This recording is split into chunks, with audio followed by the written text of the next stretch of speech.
Hello, everyone. I'm Barry Norris, the founder of Argonaut Capital and the fund manager of the Argonaut Absolute Return Fund. I've been managing money for over 20 years and managing this long-short fund for over 10 years. Thank you for your interest today, and thank you for UBS for hosting the call. The aim of this presentation is an introduction to the fund, the process, and our current views.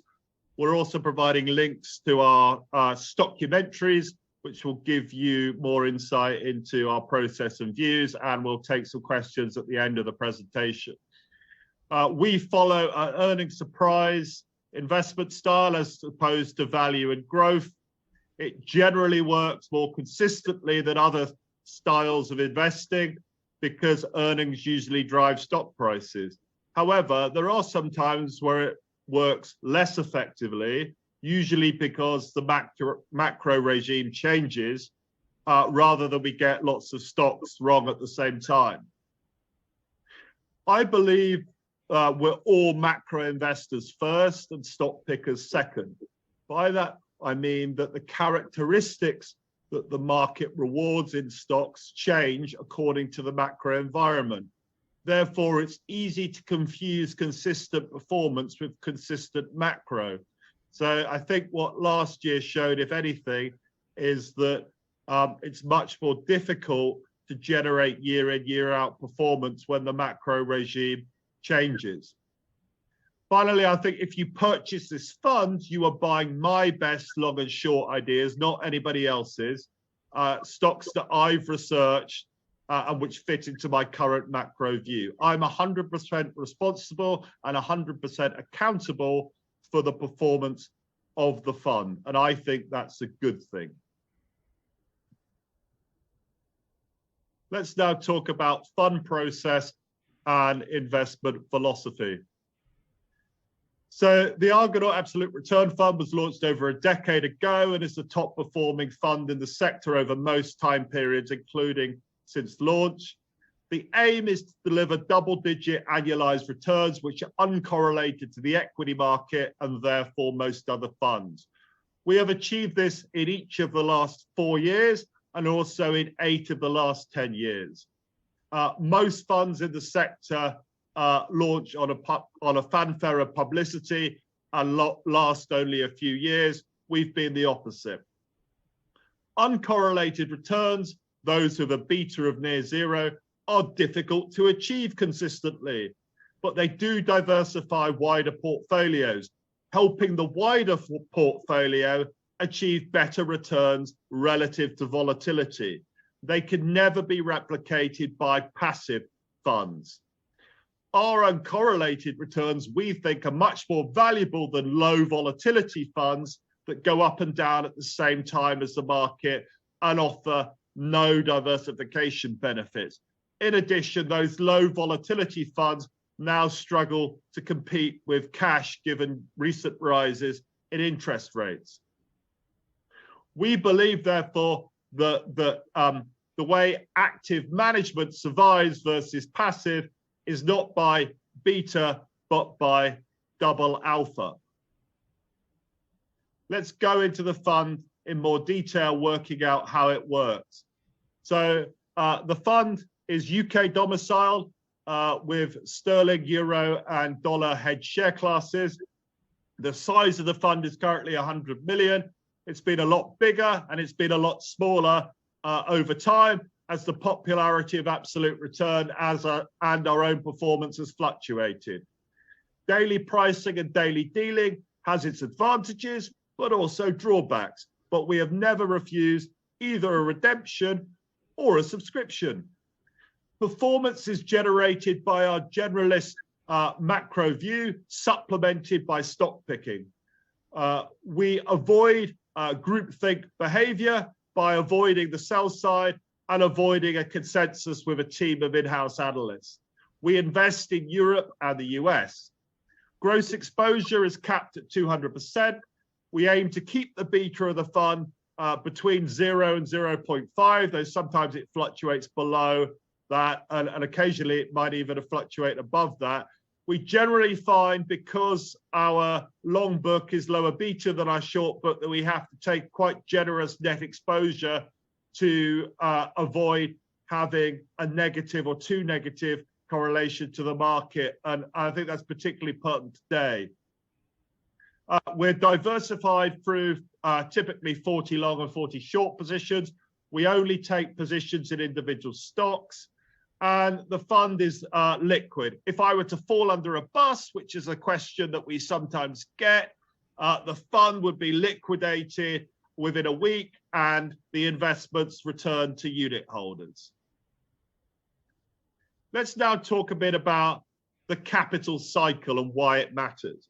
So we think, when we think about macro, most investors are familiar with the economic cycle and its importance for corporate profits and interest rates, but less attention is paid to the capital cycle and why it's important.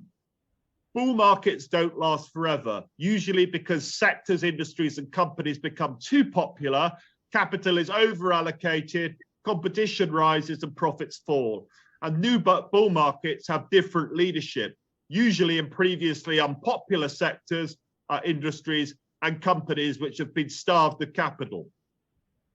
Like the bond market, the equity market is also sensitive to duration. Valuations become more important when the cost of capital increases, as we saw last year. When capital is less freely available, there is less new investment, which usually results in higher profits. So the capital cycle is actually an essential part of how the stock market works. Our general belief is that bull markets in growth and value stocks even out over time. And we've just had a 13-year bull market in growth stocks. So therefore, value stocks will probably outperform over the next decade. But the capital cycle also explains why, as an investor, it is important to be contrarian and have a long-term perspective. People often say it's good investors are contrarian, but actually, without linking it to the capital cycle, you never actually see why, from a fundamental perspective, it's also important to be contrarian. We talk about double alpha when we run this fund, and by that we mean that we're trying to beat the market, both in terms of our long book outperforming the market on the upside and our short book outperforming the market on the downside. We provide some data here on attribution from long since I began managing money in 2002, and also from longs and shorts on this fund since it began in 2009. Over time, you'll see a number of things. So nearly 100% of attribution comes from the long book. So you might wonder, why bother shorting at all? Well, that's obviously key to our uncorrelated returns, that if we didn't short, we wouldn't be able to deliver when other funds in the market fails to deliver. So I'd point more recently to the first half of last year, when we delivered a fantastic return when the market was down a lot, and also in Q1 of 2002 when the market crashed, we had our best ever quarter.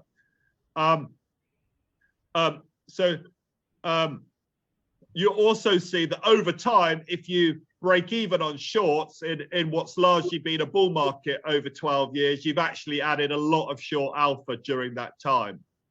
So other funds will have generated higher returns than us since launch, but they're not in the absolute return sector.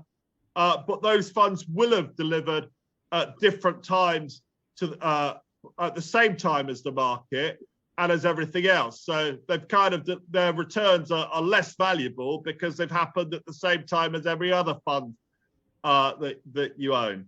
This is why we think the returns from our double alpha are more valuable than returns delivered either from beta or from low volatility. We're going to go into shorts now in a bit more detail. So to borrow from Philippe Lafont, there are three kinds of shorts: frauds, fads, and fades. So in general, we try to get a mix of these different types of characteristics in shorts, because they all may pay off at different times of the economic cycle. So some examples of these, which we were certainly very vocal in the media about before they collapsed: Wirecard in terms of fraud, Beyond Meat as overvalued growth, and Cineworld in terms of a value trap. Wirecard and Cineworld have gone bust. We're still waiting for Beyond Meat to go bust, but it's only a matter of time. I also think it's important to recognize that while we run a diversified portfolio of shorts, where the average position is typically just over 1%, shorting is a dangerous activity, particularly when there is a dash for trash, and all shorts can become quite highly correlated and get bigger in size. So the most difficult time for this fund tends to be when there's a dash for trash, which, you know, these times tend not to last very often.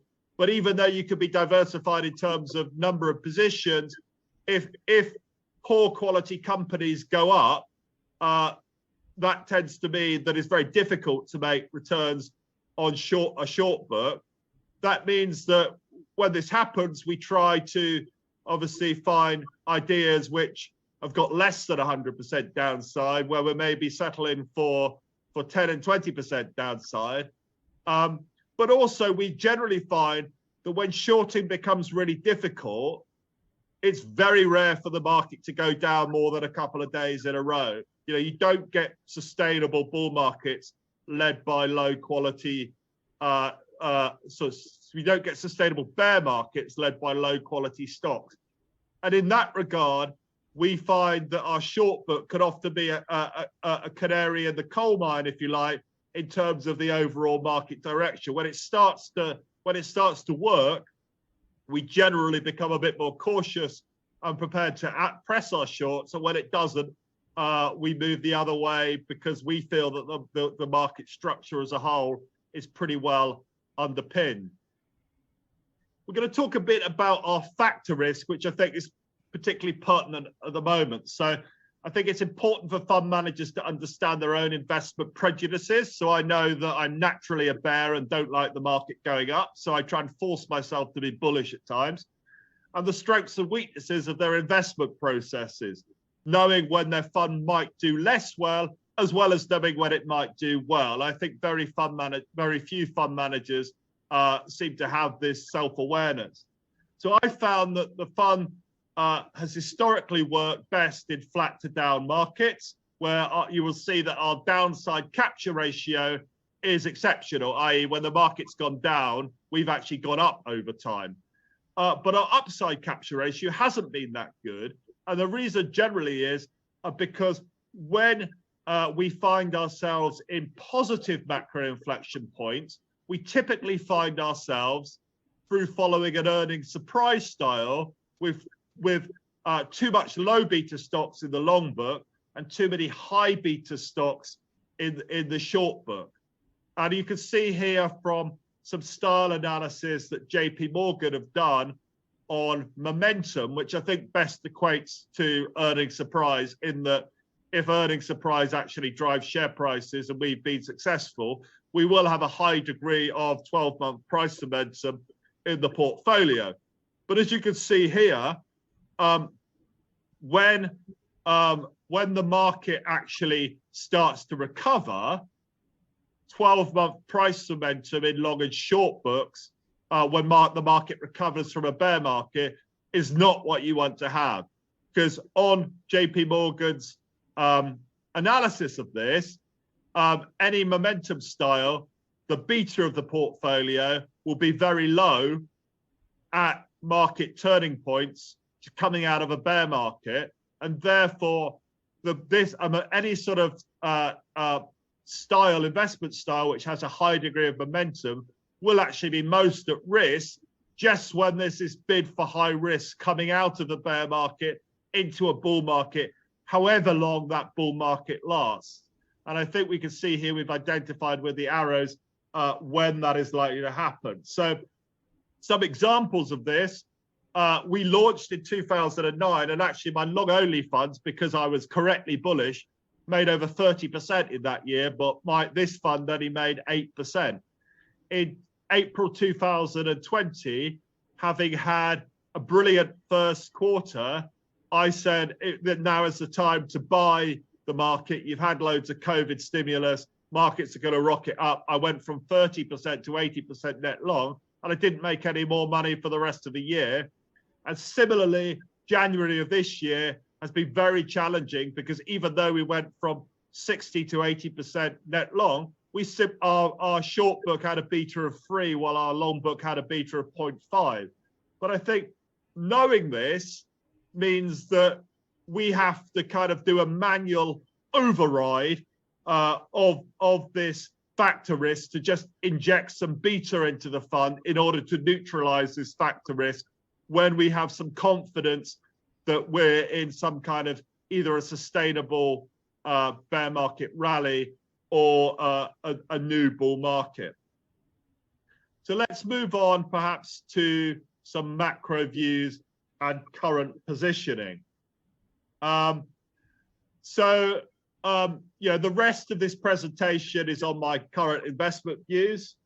In October 2021, I think, were perhaps the first, although we didn't get a medal for it, to write about the risks of the 1970s redux, outlining the reasons why we thought we were heading for a period of stagflation for a number of reasons, ranging from the capital cycle, COVID stimulus, money supply, deglobalization, and structural shortages of energy and labor. I think at the time, this was original and contrarian.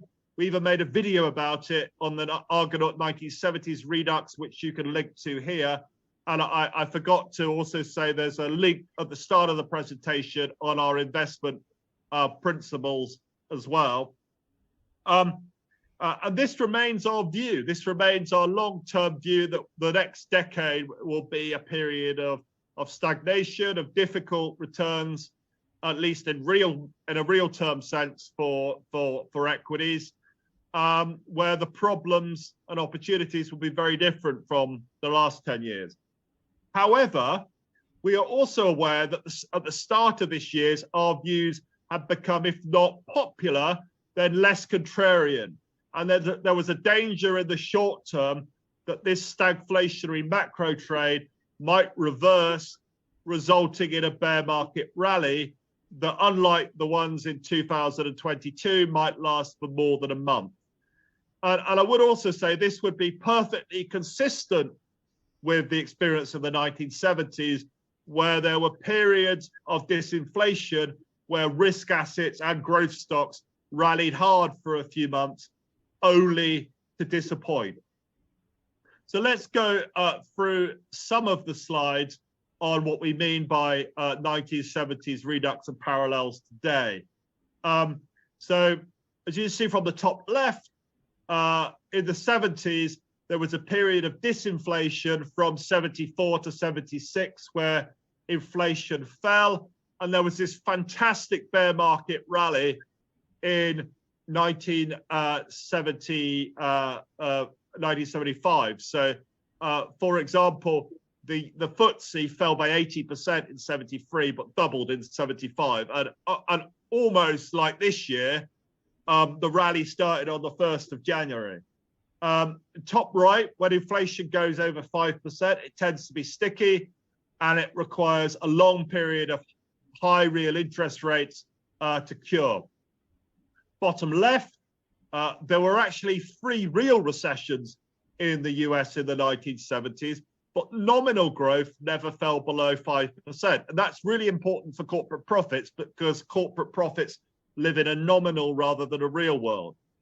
And bottom right, you can see that more recently, nominal growth has been exceptional relative to real growth because of inflation. So although we've been in an anemic real growth environment, we've actually been in a nominal boom, which is why corporate profits haven't fallen. Let's move on to some other slides. Top left, stock returns in the US and UK over the 1970s as a whole.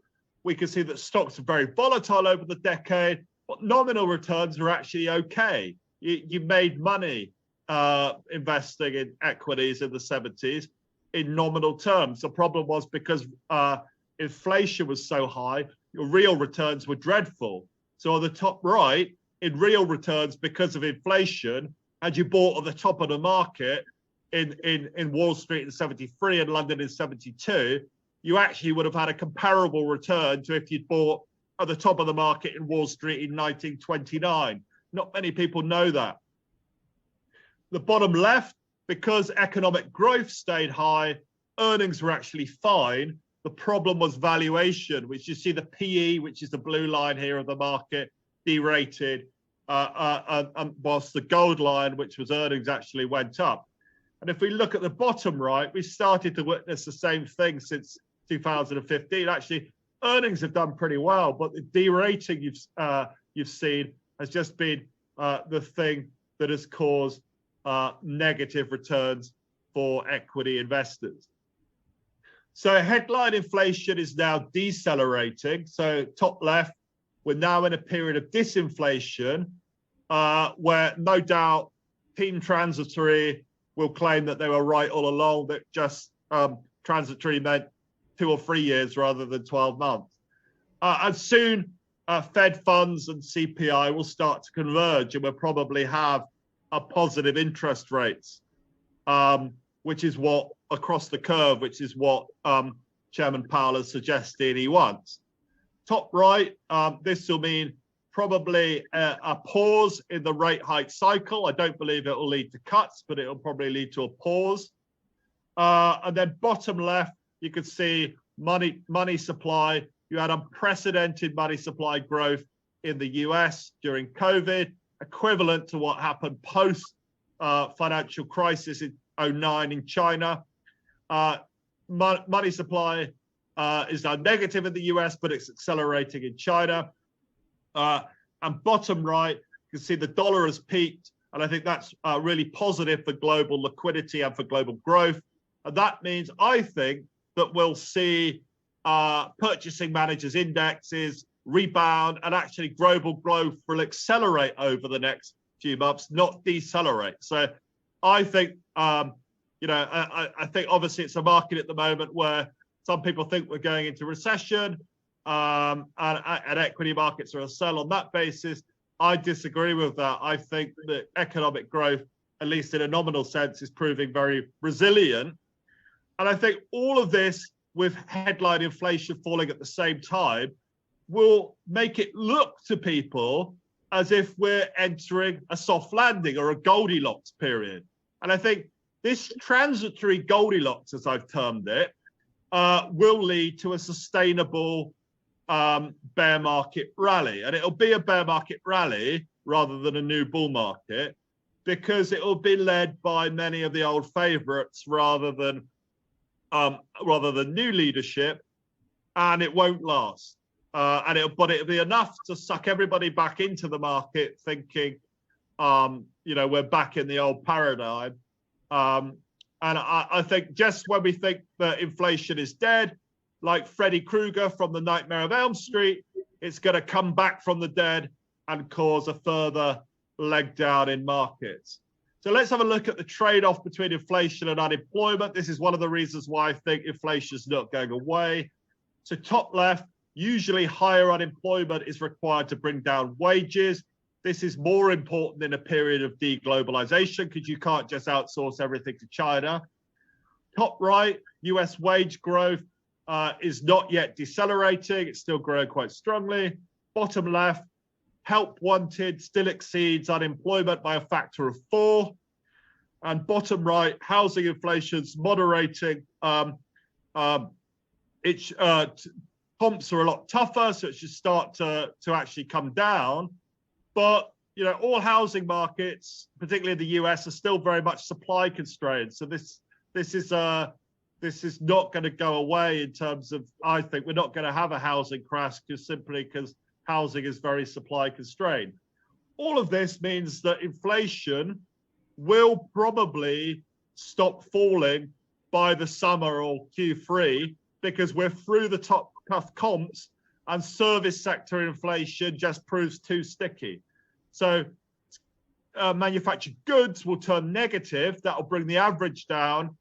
Property prices will stop positively contributing to inflation, but sticky service inflation isn't going away. And that means inflation will stop falling above 2%, but stay above 2%. And that means higher for longer interest rates. And it may also mean more rate hikes. And at that point, this bear market rally is over. And another reason why we're going to get higher inflation for longer, many of you will hear me talk about this, is just energy policy error. So it's fair to say I'm pretty skeptical about the energy transition. I think that in general, people have underestimated today what fossil fuels have done for us. And again, here's another video that you can watch on this. It's I think good to remember that all economic activity requires cheap and reliable energy, and Western civilization only exists because of fossil fuels and of the Industrial Revolution. And before the Industrial Revolution, the average person in Britain was no better off than they were in Roman times 1,500 years earlier. And the 30-fold increase in standard of living since then has basically been because we use 30 times as much energy, and energy's 90% cheaper.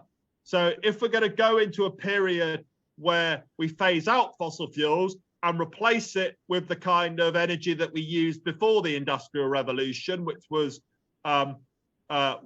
wind, predominantly wind and sail, we're going to go back to an economy that looks like that which existed before the Industrial Revolution. And that's why I think the energy transition fails, because technologically it's not possible to do it without severe fall in standards of living, and therefore politically it eventually becomes unacceptable.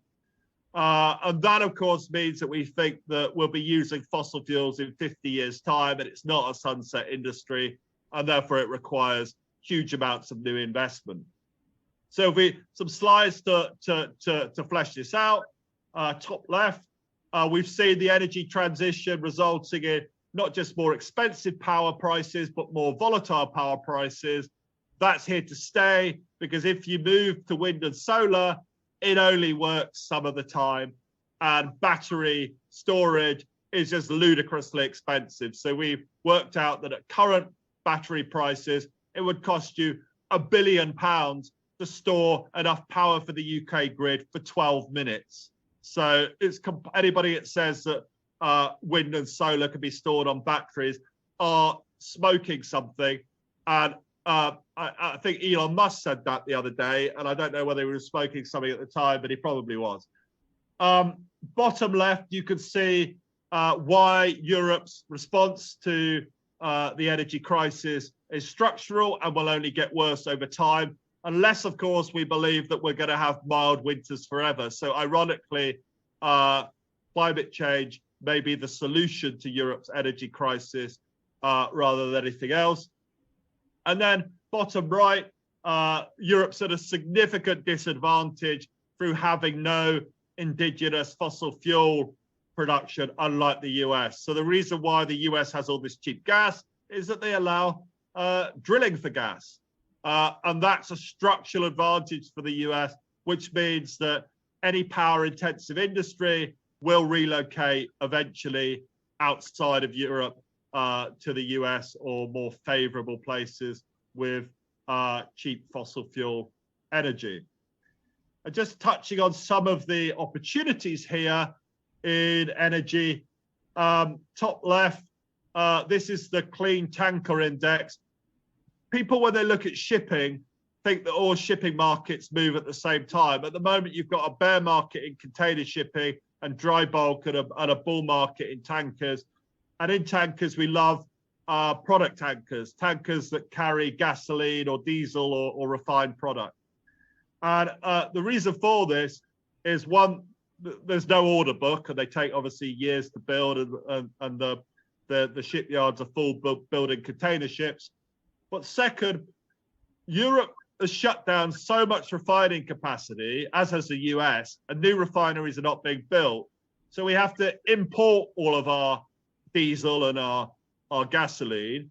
And also, now that we've decided to ban exports of Russian refined products, we have to replace those with products that are imported from longer distances, and that requires more ships, more ton mileage. And so we think there's a sustainable, really exciting sustainable boom here in product tankers. And this is currently our favorite trade in commodities at the moment. Top right, you can see the effect on refining margins. Bottom left, all this oil consumption, which isn't going to go away, will require massive new investment, which currently doesn't exist. And that means, I would say, if I was doing a passive trade for the next decade, it would be the oil services index in the US that will benefit from all of this. And it's important, I think, to remember that whilst bear markets are led by stocks which fell the most, bull markets are often led by different leadership. So I think that new leadership is in commodities. So, you know, we've pared back our commodity exposure in order to fund some other things in January.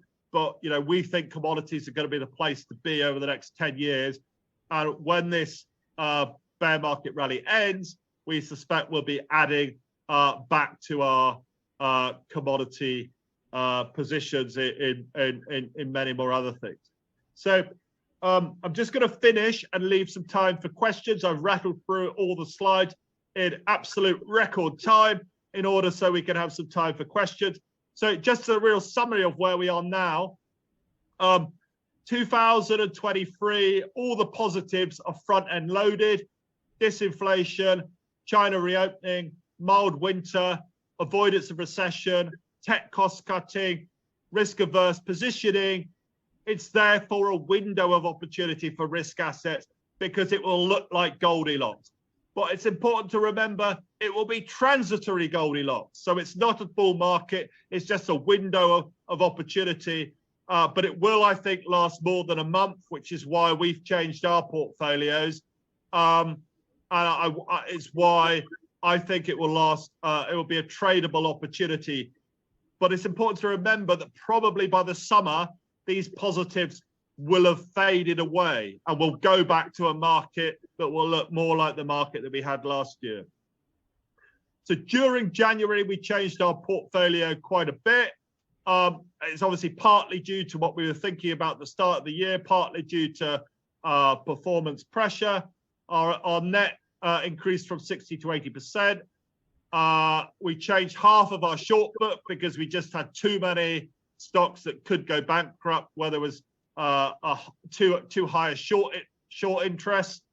And we changed about a third of our long book in order to get some stocks with more recovery potential into the long book. Otherwise, we simply had too low beta in our long book. And we did this because not only had our views changed, but we recognized that our process has been historically vulnerable to having too much 12-month price momentum and not enough beta at these inflection points where the market recovers or comes out of a bear market, however temporary.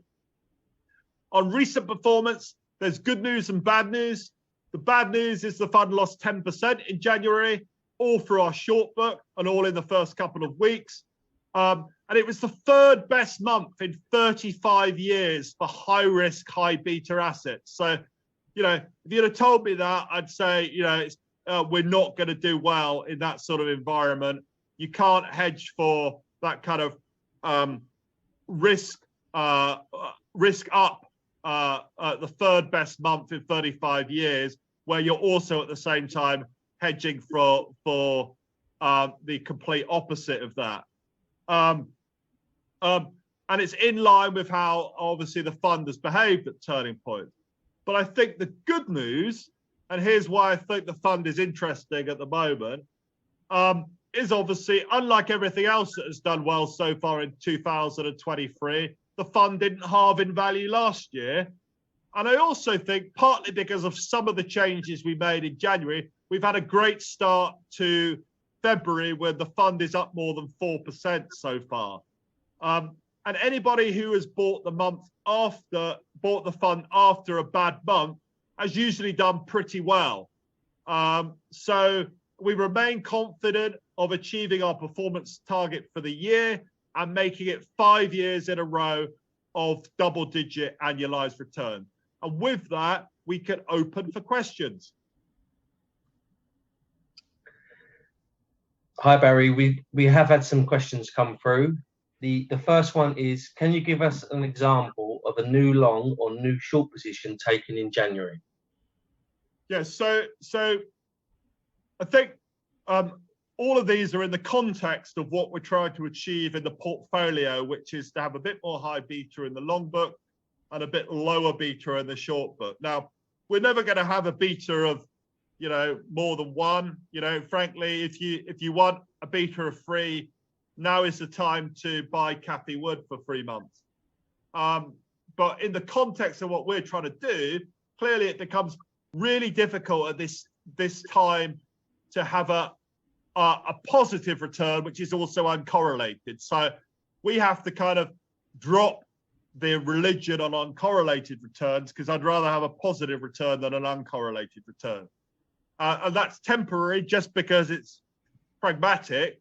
But I think, the beta of our fund will have gone up from minus 0.1 in January to 0.5 in February. So on the long side, we've taken positions in all 3 major cruise lining stocks. And the reason for this is we actually think this is going to be a great year for demand for cruise liners. COVID has finally gone away. People are less anxious about catching it again. The sort of demographic that goes on cruise ships is a lot more confident. And we're also seeing, obviously, a lot more money spent on travel and leisure in general. So Royal Caribbean yesterday, for example, came out with a great outlook for this year. And I think the other 2 companies will be absolutely the same. The problem with these companies is they have really messed up balance sheets. They have a lot of debt and they need access to the capital markets. But I think in this Goldilocks period, that access, particularly if they can show that there is demand for their product, will come back. So these are the types of stock, high beta stock we want to buy. I'd contrast that against, there's a load of high beta stocks that are rallying that just don't have a business, that are frauds and will go to zero, and there's no demand for their products. So what I like about the cruise liners, I think this is actually going to be a great industry again. There's demand for the products, and the opportunity just is the capital structure is wrong. But the capital structure, if needs be, can always be changed through access to capital markets. And I think, whilst current trading is good like it is, that in this type of market will dictate the direction of the stock. It's not, I would say, these are not, I would say, positions that we would hold in most parts of the economic cycle. But for this part of the economic cycle, we have to hold some positions like this. In terms of shorts, what we're looking for, I think, is just some, if you like, crowded positions where fundamentals are deteriorating and the stock isn't as good as what people thought last year. So a good example of this, Campbell Soup in the US, trading at a 52-week high at the start of the year, 25 times earnings. Like a lot of staples, they're actually seeing declining revenues, but declining volumes. And the only revenue growth is coming from increase in prices. So I think that's a pretty challenging place to be for a consumer staple, where you're seeing negative volume growth, particularly in a market which has changed what it's looked for and is perhaps less concerned about recession. And at the same time, competition is increasing. So that is an example, I think, of a short where there might only be 20% downside rather than 100 in our typical short. But given that a lot of the typical shorts could double before they go bankrupt, we need to diversify our risk in our short book into things that are a little bit lower risk, like a little bit lower beta, like a Campbell Soup. Another question that we've had come in, what is the capacity of the fund? So I found that capacity is only really an issue when you have to turn the portfolio around like we had to do in January. And we obviously we changed nearly over 40% of the NAV in January, and obviously we didn't just change it in one day. We're effectively doing that pretty much a bit every day for 4 weeks. It helps that we invest only in liquid companies. So at the moment, there are only 2 positions where our position is more than 100% of daily tradable volume, and those would be like 120%. So we can liquidate the portfolio, I think, very easily in 2 weeks, and probably in 1 week we could turn everything into cash. Now, I think that means that, I've said that I think we have run 4 times as much money in this strategy before. I would say, when we've done less well, it's not been because of liquidity or stock picking, but because we've got macro wrong. So I'm focusing on getting macro right and ensuring that all of the position sizes have enough liquidity that we can trade in and out of. And if 90% of our positions can be changed in a day, then that's liquidity that I'm comfortable with. The next question we've had come in, what signal would you look for to position more cautiously? Yeah, I think that's a good question. So look, what's going to stop this rally? Okay, so 1, we go into recession. No sign of that at the moment. Leading indicators are actually going up rather than down. We've still got full employment. 2, inflation stops falling.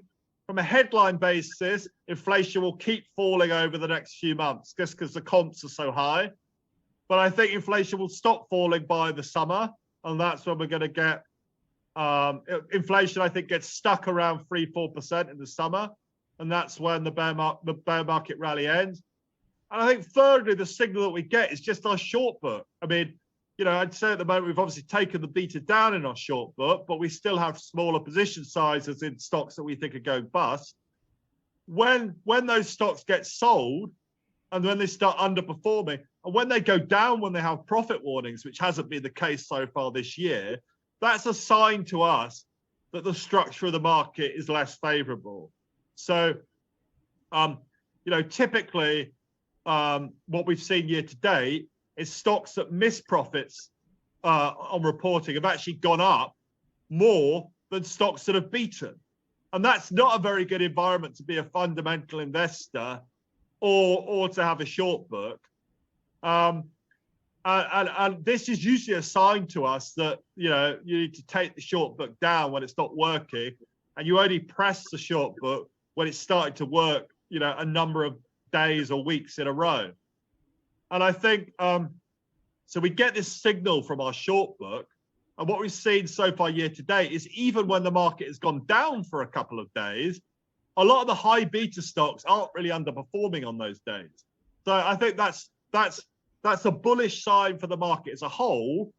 And when that starts changing, we'll start thinking about changing the risk on our portfolio. So obviously we're vigilant to risk. It's uncomfortable for us to have a more bullish view on markets because it's much easier when you're in a bear market running a long short fund, then you could just be long quality and short rubbish.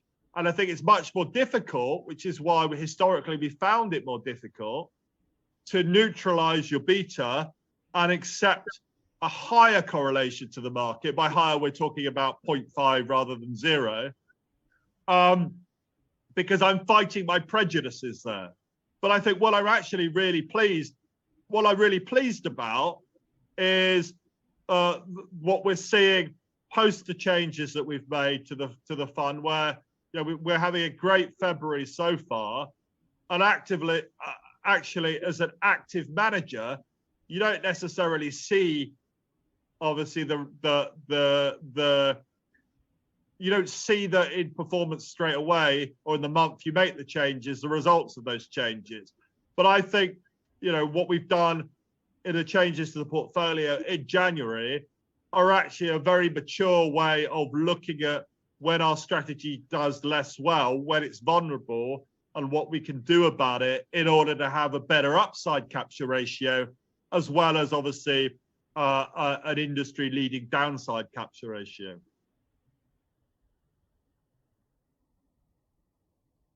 Okay, well, if that's all the questions, we're obviously, there's obviously over 50 people on the call today, and another 40 that will be watching the presentation. So thank you very much for all the strong interest. This was meant as an introduction to the fund and the process.